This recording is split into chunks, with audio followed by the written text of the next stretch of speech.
Thank you, Paul. Good afternoon, everyone. Welcome to DevOps intro. We have quite a bit of information to share with you, so without any waiting, we'll just go ahead. This is me. Again, as Paul has mentioned, my background is a lot of years in enterprise IT, and two main very specific skill sets: management consulting and trainer. When I mean by trainer, coaching, training solutions, course development, and so on. Mainly in the areas identified as you see: ITIL, DevOps, Agile, TOGAF, Lean IT, ISO 20000. That include, of course, assessing, auditing, and establishing maturity models, roadmaps, etc. This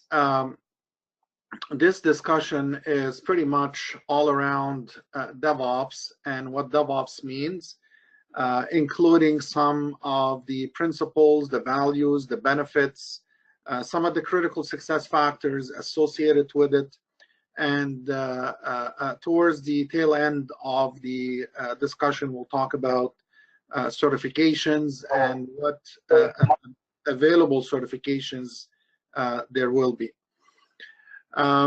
So one of the differentiating elements between DevOps and everything else that you see in the industry today is that DevOps is not really governed by one specific organization. So therefore, you don't see one specific type of publication about it. You have three different organizations in the industry today that provide certifications for DevOps. So there is DevOps Institute, there is Exen, and there is DASA. The DevOps knowledge grew organically in the industry. There are some tool vendors that are keeping tab on the changes associated with DevOps as much as they can. And of course, DevOps Institute is doing a lot of work trying to, you hear the term herd the cats in a sense, try to keep an umbrella over the latest and greatest. So what you see on the screen are all different publications that are in the industry today. If I would pick and choose a couple of them, at least at the startup point, for those who are still not so much familiar and they want to know the what is and the basics of how is, I would recommend the DevOps Handbook, the Phoenix Project, as well as tap in every now and then on the DevOps days. I mean, there are a lot of additional information, but in terms of at the beginning level, these are important publications to tap into. So amongst all of these different best practices that we have in the industry, why DevOps today is the hot cake, why DevOps is so unique, and is it better than what we've got in the industry today? I want to make sure that we all have kind of a very important understanding here, because I've been through sessions and I've been through speeches and I've been through many different discussions where somebody will say, well, DevOps is better than this or better than that, or easier than this or easier than that. The crux of the matter is that each one of these different best practices, frameworks, standards, methodologies, whatever you wish to call them, are specific in terms of knowledge to a certain subject matter expertise. So if I pick on ITIL for a second, if you take ITIL, it's all about service lifecycle. If I look at Lean, again, it's about minimizing waste. If I look at cybersecurity, self-explanatory. If I look at many other best practices, again, they're all specific in terms of certain subject matters that they introduce to the industry. No difference for DevOps. DevOps comes in with a specific message to improve the workflow for development, to increase the frequency, of your released software packages, applications, to minimize errors, to increase business value on an ongoing basis. And even, with that in mind, DevOps is dependent on a number of other subject matter expertise, and we're going to see, what some of them are. So throughout the value stream, you're going to notice, the traditional, as we call them, 3 Ps: people, process, and products, where products are tools and technologies. And these 3 Ps pretty much support your value stream end to end. All right. And with that in mind, meaning that from a people perspective, culture is going to be a critical success factor, because now we are introducing a totally different way of work. And therefore, there's going to be a lot of, resistance, a lot of shocks in the environment, and you're going to deal with that. You are also dependent and introducing, a number of different processes where there will be a need to learn, to evolve. Some of them you may already have, some of them you need to introduce, whatever the case may be. And of course, automation, especially where DevOps is concerned, and we're going to see why in a second. And one of the main aspect of the discussion for automation here is going to be a topic we call, Toolchain. And we're going to see this a little bit further as we move through the discussion. But before you get into all of this, all of these thoughts, you really want to have a good, solid understanding as to why you are doing this, how you're going to do it, and what products and services you're going to have to introduce in order to support that. So this is not about your partner's why or about your own personal why. It's about, as we call it, the raison d'etre for the organization to exist, their purpose, their belief, their reasons of existence, right? And it is critical to really understand this before you move on, because if you don't, then it's going to be, as an example, maybe selling products instead of, providing services to the client or to the partner, and therefore, at the end of the day, this is not what they expected from you. So very important to keep that in mind. Also, DevOps and DevOps practices going to help a great deal, in increasing profitability, market share, and productivity. And the reason is because now we are working much faster than before. We are sustaining business value, through an end-to-end value stream that's going to enable us to deliver, frequent releases that actually answers to business outcome and or supports business outcome. So historically speaking, we have 2 schools of thoughts in every organization. If you take a look at the operational side, right, you're gonna notice that they are very big on, wanting to focus on the stability. They don't want to shake the boat. They want to make sure they don't have incidents and problems. They don't have a whole lot of, outages, etc. Versus, on the other hand, where you have, the business who wants to actually move on quickly, fast. There are a lot of changes. There are a lot of, if the term is appropriate, what we call evolvability and so on.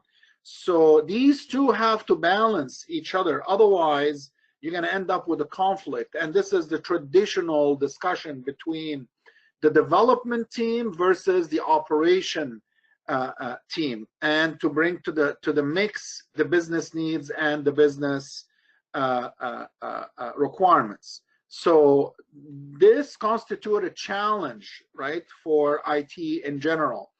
And as a result of that, IT is now looking around for best ways of developing, of supporting, of enabling, right, and so on and so forth. So part of this whole discussion is that we want to make sure that the environment is agile. And what I don't mean here agile in the same meaning of the framework. Here I mean agile in terms of the dictionary term, you know, of agility. Like in other words, the business or the environment need to be dynamic, need to be able to maneuver quickly, right?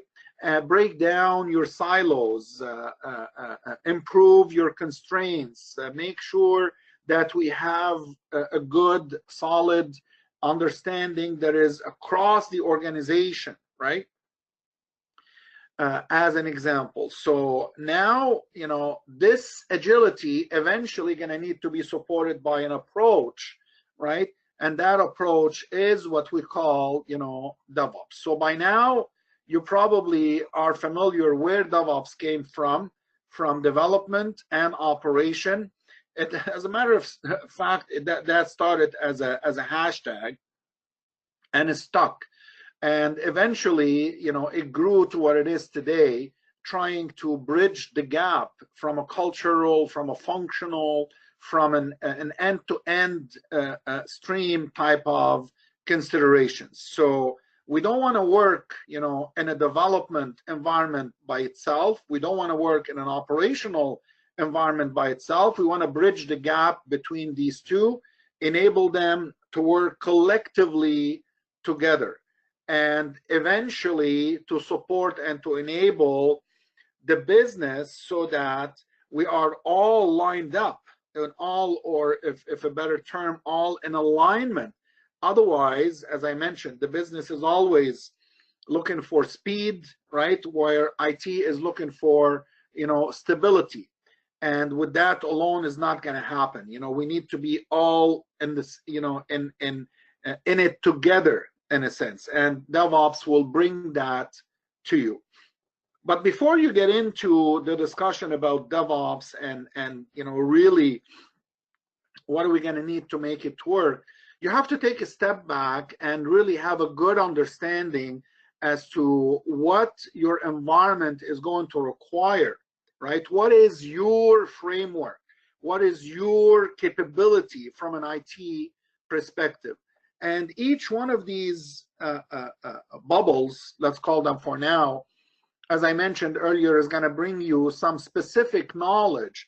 So you have to take that step back and you need to figure out what is that enterprise architecture looks like, right, in relationship to all of these different, right, standards, frameworks, best practices, you know, methodologies, in order to enable them to work together. Because if you're going to start with DevOps and ignore everything else, very quickly you're going to realize, as an example, that you're going to need certain processes, and ITIL has to be introduced, or, you know, Agile has to be introduced. But now you're tripping and you have to pause until they happen so that you can continue. So this is why, you know, this has to be figured out way up front before, you know, DevOps is really in place.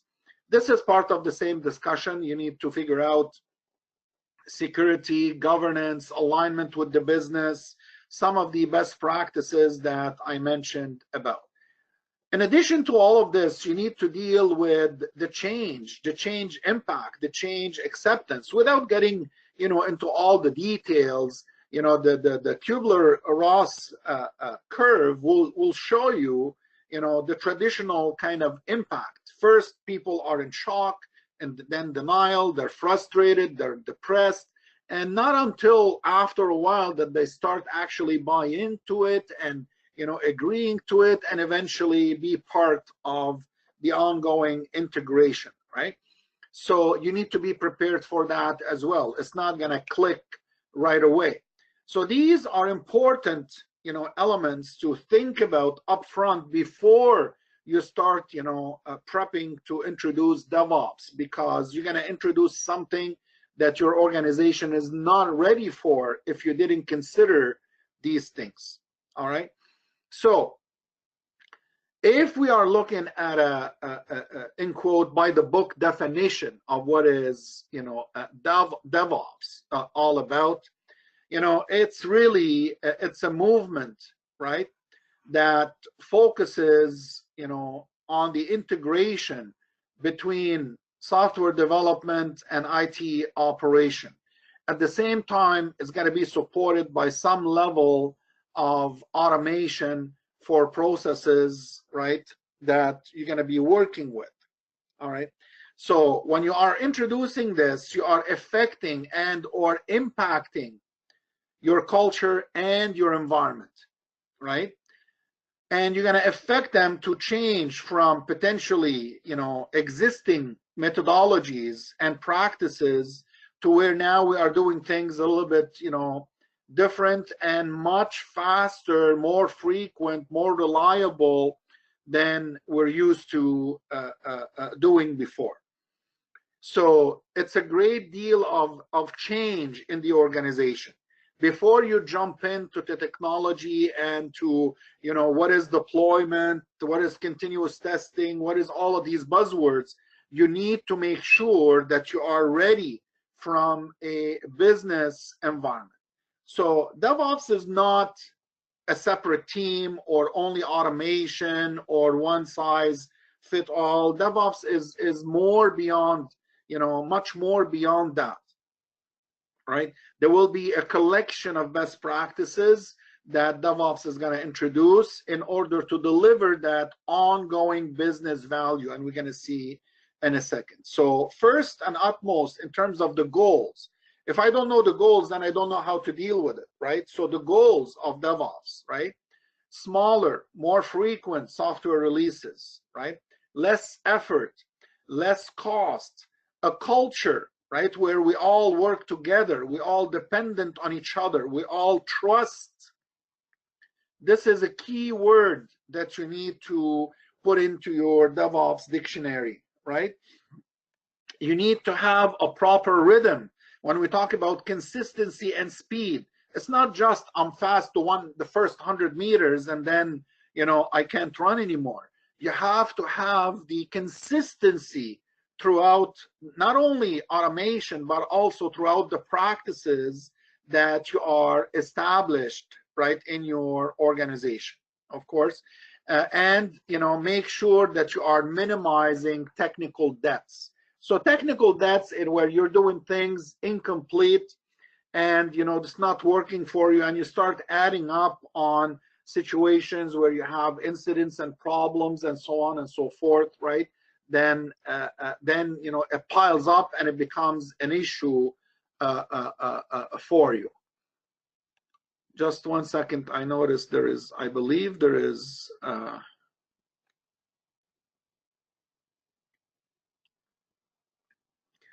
maybe we'll leave the questions or let's just say they're related to smaller.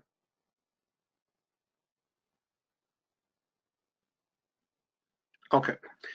So a question basically when we're talking about smaller, more frequent software releases, right? This is pretty much comparable to the concept that we are using in Agile Scrum. Agile Scrum talks about the same type of approach.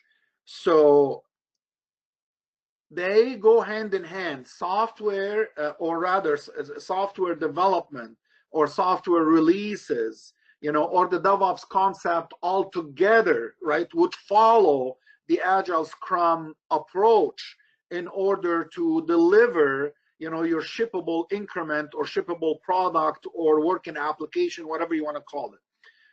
To make a long story short, the increment that you need to establish at the end of your Agile Scrum iteration could be, the result of your DevOps activities.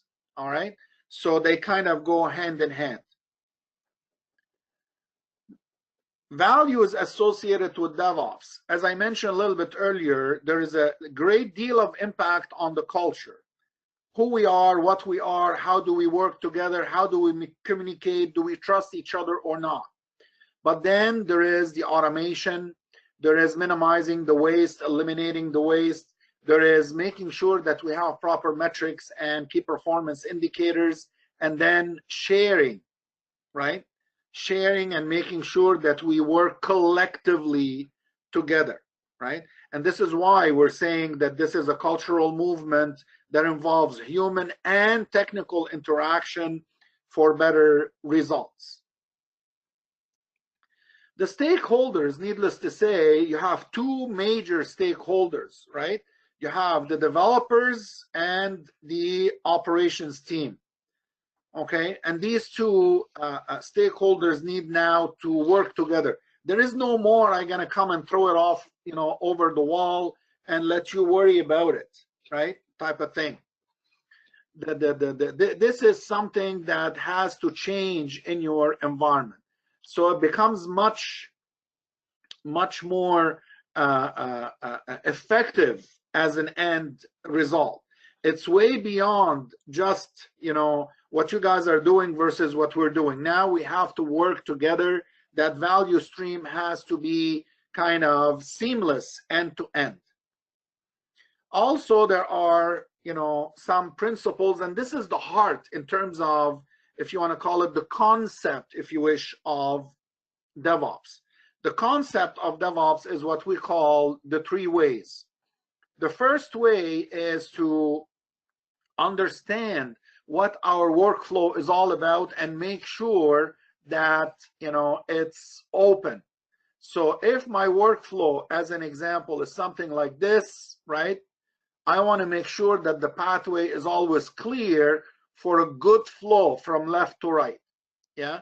So another example is when you run into a situation where you end up with a bottleneck. So all of this get into a point and now we're getting stuck into a bottleneck. We don't want that. What we want a free flow as much as possible. But that free flow includes constraints. So I want to discover the constraints and remove them. So in the example up here, up above, there is a constraint. I want to figure out what it is, and I'm gonna remove it so that I transform onto a free flow. And then not only that, I need to start measuring, and I need to start figuring out, how we are doing. So I'm gonna introduce some feedbacks, mechanisms throughout my flow from right to left to figure out where we can improve. And then along the way, and that's the third way, not only that I have free flow and I have those iterations, right? I'm gonna introduce, let's call them for now bombs, right? I'm gonna introduce, outages. I'm gonna introduce trouble, right? So that I can experiment and learn from it, right? And as I experiment and learn from it, now I follow things like the Deming cycle of improvement, where I eliminate the reasons, right? So now that my systems becomes what I call almost self-resilience, right? So these are very important, in terms of DevOps ways. This is the heart of DevOps. All the other technical jargon and so on and so forth become later, but these are the main three ways that constitute what the the DevOps workflow is all about. Why now? Well, because smaller organizations are now very capable to turn around and compete with the big heavy machines that we historically know or we have seen over time. So when you are affected, right, by what we call the unicorns, right, you need to change your ways. You can't stay heavy, right? You have to be much more dynamic in your approach. So this is one reason. Another reason is to eliminate some of the business pains: speed to market, productivity, agility, responsiveness, frequency of releases, making more money, delivering business outcomes, right? All of those are under why are we doing this, or why should we introduce DevOps, okay? So if you take a look at the 3 ways that I talked about a little bit earlier and take a look at this, you know, the first way, if we're going as an example, let's go through this example one more time, right? Again, there is a bottleneck. So basically, if I consider that my rhythm is supposed to be like this, I come to this point and now my rhythm is just a dot and another dot and another dot. Why? It's almost like, and actually this is an example that's happening with me as we speak, right? It's like building, you know, a plaque in your arteries and there is no more flow, right? And now you have a problem. So the problem is that the business is innovative, wants speed, yes? And then the development is based on waterfall, so this is now slowing things down. And then we go back to operation, and operation is a little bit faster, but still, right, slow. Why? Because I want to make sure the stability. I have rigorous processes. So in other words, the rhythm of your business heart is not there anymore. So we want to change this rhythm that we call, you know, cadence, to, you know, the DevOps approach, where we ensure that, you know, that rhythm now throughout your environment is all the same, is all the same speed, is all the same agility, is all the same ability, so that enable us that continuous delivery that I talked about in terms of sustaining your value over time. Yes?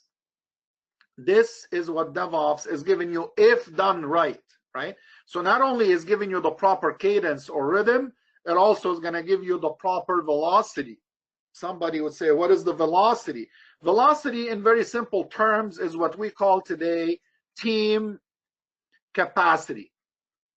So it's like saying, how much work can my team do over a specific point or a specific period in time, right? We call that in the Agile Scrum and in the DevOps world, we call it velocity. So these are just, you know, statistical type of information, you know, that is being generated by the DevOps report, right? 46 times more frequent code deployment, 2,500 times faster, 2,600 times better recovery, 7 times lower change of failures. All of these as a result. I'll leave it up to your very capable ability to read them, right? And to check the DevOps report on the internet. You can ask Dr. Google, state of DevOps or DevOps report. Very quickly, you're gonna get into, right, all of this. So these are some of the confirmations, right, in terms of business benefits. So it's nice and dandy that we have it in a slide and you're looking at it, you know, cool. The point is not just that. The point is, if you're going to introduce this concept onto your business or onto your environment, you need to reflect on this. What does it mean to you? So when you go to your executive team to get money and you say, you know, this is going to ensure higher productivity. Well, what is your pain point that you are saying that? So you need to show the evidence. Who's doing it? Pretty much over the last, I would say, 5 years, it started from a very few organizations here and there to today where almost everybody, right? So from financial to academic to manufacturing and so on and so forth. of course, including governments. So who is concerned in terms of, you know, buying into it or being involved in it? Here's some examples. And for the person who asked a little bit earlier on Agile, well, here's an example again: relationships, right? Agile Scrum Masters or Agile product owners. From a business perspective, your C-level. From an application development perspective, release managers. From an operational perspective, right? From a quality perspective, many different titles are concerned.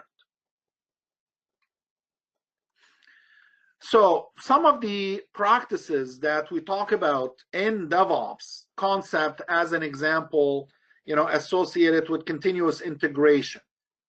So continuous integration is making sure that your code, right, is number one, accurate, seamless, and it does not conflict with what you have in your code repositories. So it's integratable. And once it's integratable, then very quickly it becomes deliverable and it becomes testable, right? So this is, you know, these three kind of go hand in hand, and they actually will introduce or will be part of, sorry, not this one, not the last one. Let's clear this up. These three, right? They go hand in hand, and they actually constitute what we call, you know, delivery pipeline. Also, some people call it deployment pipeline. Other practices that are being introduced and has been introduced over time, right? Rugged DevOps, you know, DevSecOps for security, ChatOps, Kanban is going to be part of these discussions because it's very important to establish, right, a certain way to pull down the work. And again, this is aligned with Agile Scrum as well. Other practices that are, you know, a critical success factors for DevOps are other frameworks that you see. All right, and we're going to see some examples on that. So these are, you know, some clarifications on what we talk about: continuous integration, delivery, testing, deployment, pipeline, or as we call it, the life cycle. So as I said, this is about your code integration, continuous delivery, making sure that we can always go to the next step or always in a delivery state, right, or a release state. You know, continuous testing, again, once it's automated and ready to go, then automatically it becomes, you know, tested and, you know, deliverable, and so on. Yeah, we're going to see a couple of quick examples. So this is the deployment pipeline end to end, and as you can see, it kind of supports your software development life cycle, and there is a feedback loop associated with it. So all of this is going to be part of your DevOps, right, discussion as well. All right, so it doesn't just stop at this point. Of course, as you go further, now there is the ops side, and whether you're going to be doing the operation or you're going to continue with the current structure, the service desk and whatnot, there is a concept, you know, we talk about as no ops. So this is something that you really have to consider within your organization, whether you're going to eliminate operation because now your development folks are the ones who are actually providing that side of it as well. So people who develop are the same people who operate and support. So something to discuss. And then we come into automation. So automation, the traditional mistake that the industry makes is that anytime there is a new best practice, and it doesn't really matter whether it's ITIL or COBIT or TOGAF or DevOps or whatever, the vendors are, of course, very, very diligent to come up with a product, and the customer, thinks that by buying and installing the product, that means I implemented the best practice. This is not accurate. All right. So this is just a quick example to show you, again, at this point, this is your deployment pipeline, and at earlier stages, this is part of your value stream, or the initial portion of your value stream at a higher level. All of this to say that there will be some tools that I'm going to need to put in place in order to support all of these activities. Well, the combination of these tools is what I call tools chain, right? We're going to see a little bit clearer view on this in a second. So it's not about the tool, right? It's like somebody would say, as an example, telescope, right? Well, astronomy is not just about telescope. Telescope is one little, very small, tiny fraction, right, of the overall, concept. Yeah. The same thing with the tool. Many different tools. Tons of tools available out there. The question now becomes which one or combination would be best suited for your model or for your practice. And this is where you need to do the homework. This is periodical table of tools, right? And again, it's very useful to tell you what tools do what, yeah? And you can pick and choose, again, accordingly. So there is a link at the bottom of the page or the slide where you can actually download this as well. So benefits of the tool, as you can imagine very quickly, the speed, the quality, the frequency of releases, the recoverability, and so on, right? The consistency of the approach. This is just to highlight there are certain YouTube videos about the DevOps tool chain. This is one of them. You can of course go there and spend 7 or 10 minutes, whatever the case may be. It will shed much more light on the topic. But from our perspective, right, the tool chain is a very important concept that you have to basically establish, because it actually ties up the life cycle end to end. Continuous integration, deployment, releases, and so on, testing, etc. All right.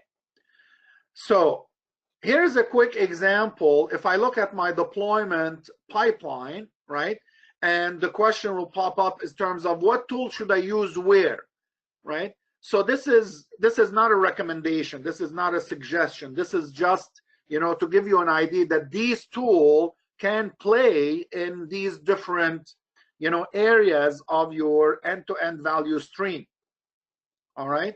So Srijan, the DevOps tool chain includes, right, many of these examples, right? So I will leave it eventually for your discovery to revisit. The same thing when we talked about earlier, right?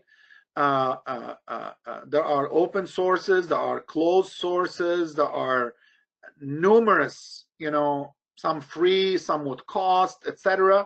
You have to decide on all of that, including, right, the discoveries associated with clouds, containers, microservices. So there are, tools that are more monolithic versus tools that are, around the containers and the microservices, so that we minimize, the impact of the change. Right. Again, these are things that you have to look at. AWS is becoming very famous. Azure is the same thing.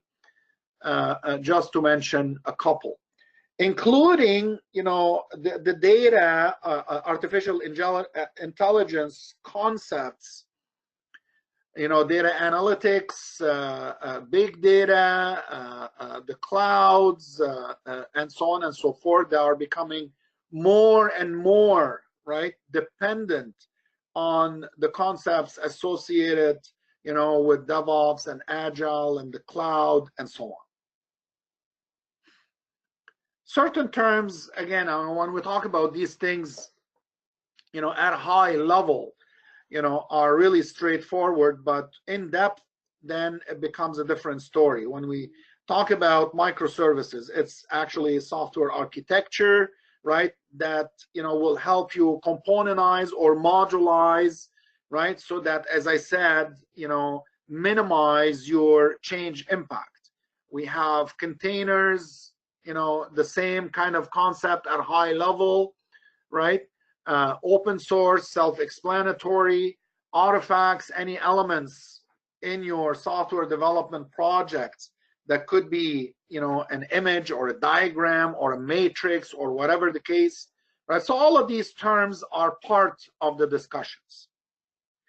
So with all of that information, what you need to keep in mind is DevOps cannot do it alone. I have actually heard some or watched some YouTubes where the gentleman was talking about or comparing, ITIL to DevOps, saying that ITIL is kind of a more of a vertical approach, or more of, if you want to call it, a stovepipe approach, versus DevOps that looks, end to end. This is totally wrong, right?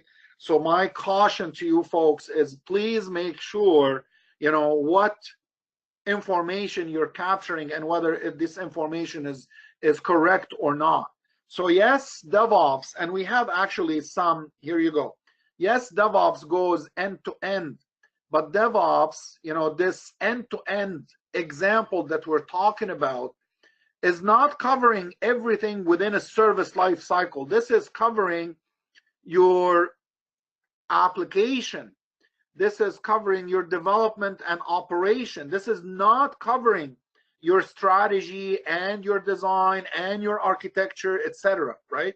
So it's not true that ITIL is a vertical or a stovepipe approach.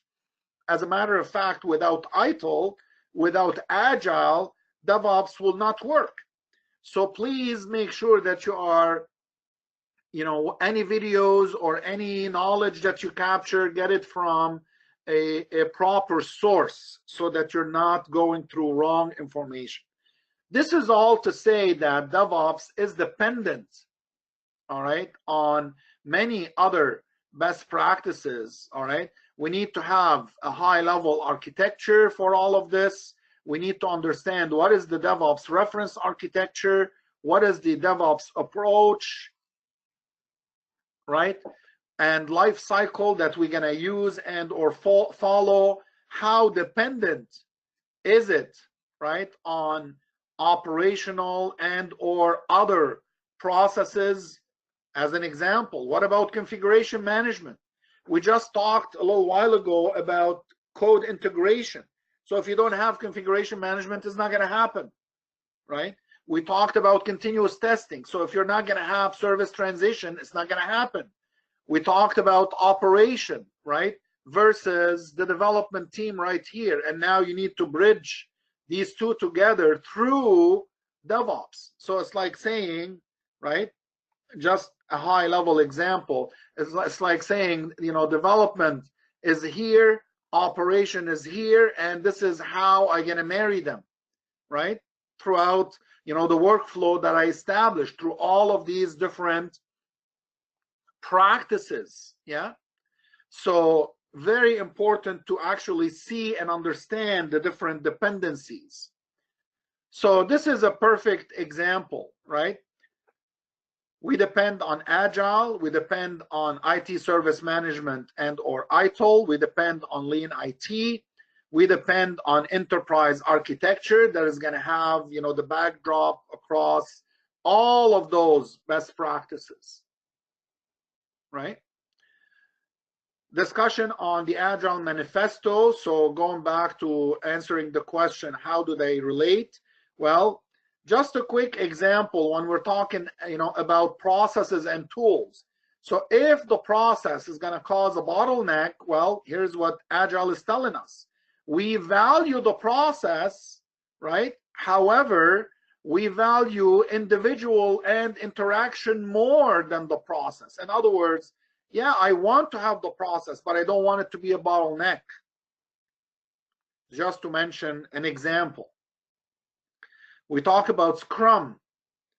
And again, Scrum is one of the Agile approaches, right? And, you know, it includes, of course, a certain model to follow. At the bottom, scrumguides.org, you can download it for free, right? And, you know, within the Scrum iteration, we actually work, you know, DevOps along the way, and you come to a point where you now have an increment. So that frequent release that we're talking about is one of your DevOps output, but DevOps is following the Agile approach where you have, you know, the sprint, and you have your daily stand-up, and you have your review and retrospective, and so on and so forth as usual. So here's another example on this, right? So that product backlog could be, you know, let's call it a feature of some sort. So that feature, in order for it to happen, it's going to follow the cycle. But now that you get in to the actual sprint, you're doing DevOps in that sprint. Yes?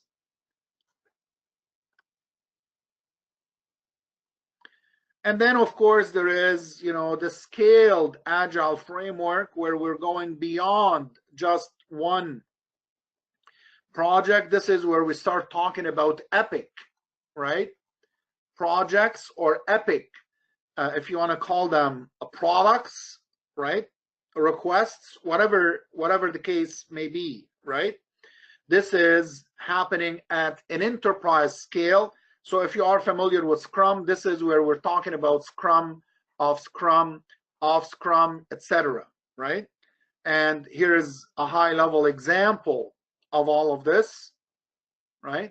So again, this is at the enterprise level. We have epics, right? At the portfolio level, continuous delivery and DevOps kind of discussions, right? And then you have your Agile Scrum discussions that are happening at this level down below, right? If you take a closer look, right? So you have multiple, you know, again, features that you are introducing and so on and so forth, right?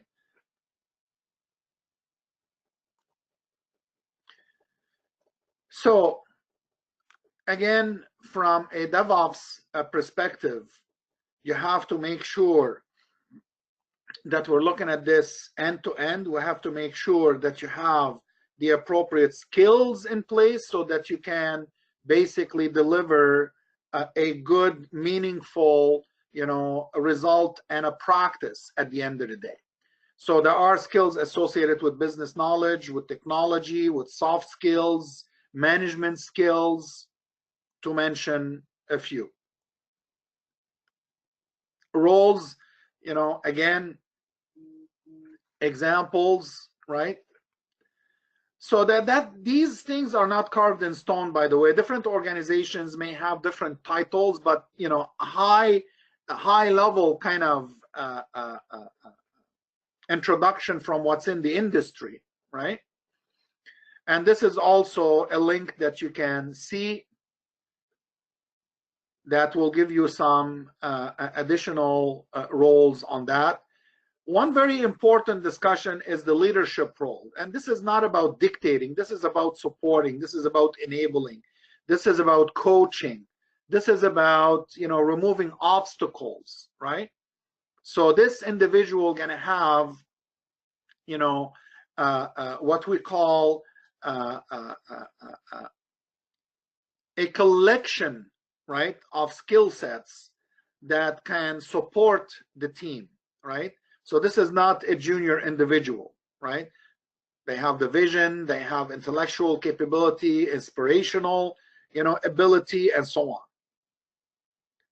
And of course, I mean, a couple of discussions on different structures within different businesses and how you're going to be doing that, right? So the one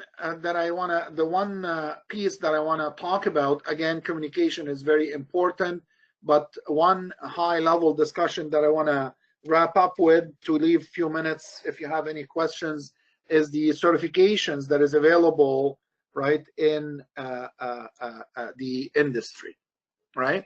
So this is based on the DevOps Institute certification scheme. And also there is another organization called Exen. They have a couple of additional certifications, you know, that are useful as well in terms of the combination of knowledge that you could or you should have. And if you have any questions about this, please don't hesitate. You know, we will certainly guide you along the way if you don't know which is which, right? We are Starweaver, education you can bank on. For more information, contact us.